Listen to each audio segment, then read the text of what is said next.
வணக்கம். நான் astrology professor doctor Vimalan. தற்பெருமை, தன்னை பற்றிய பெருமையை பேசிக் கொள்ளக்கூடிய தன்மை உள்ளது. எல்லா கோள்களுக்குமே அது உண்டுதான். எல்லா கோள்களுமே தற்பெருமைக்கு சந்தோஷப்படும்.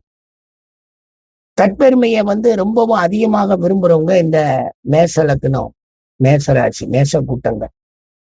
ஏன் அவங்களுக்கு தற்பெருமைனா, செவ்வாய் அதனுடைய அதிபதி.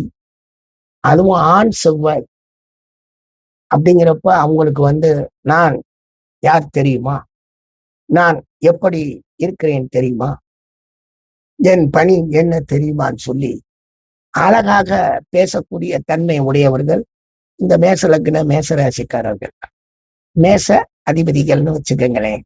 அதனால அவங்களுக்கு ஒன்றும் பெரிய இது கிடையாது. அவங்கள பத்தி சொல்றப்பத்தான் அவங்களுக்கு ஒரு மிக பெருமையாக அதை சொல்லி செயல்படுத்தக்கூடிய தன்மையில உணர்ச்சி மயமாக இருக்கக்கூடிய ஒரு அற்புதமான மனிதர்கள். அந்த தற்பெருமை அவங்களுக்கு இருக்கும். எனக்கு லேபிள், நான் இதை பண்ணேன், இப்படி நான் யார் தெரியுமா, நான் எப்படி எல்லாம் செய்வேன் தெரியுமான்னு சொல்லுவாங்க எங்க பப்ளிக்ல. அதெல்லாம் அவங்கள புகழ்ந்தா, அந்த தற்பெருமையில அவங்கள புகழ்ந்தா ரொம்ப சந்தோஷப்படுவாங்க. அவர் மாதிரி எல்லாம் உண்டாங்க, அவர்லாம் ரொம்ப ரொம்ப போல்டா ரொம்ப அழகா செய்வாங்கன்னா ரொம்ப விரும்புவாங்க. நன்றிங்க.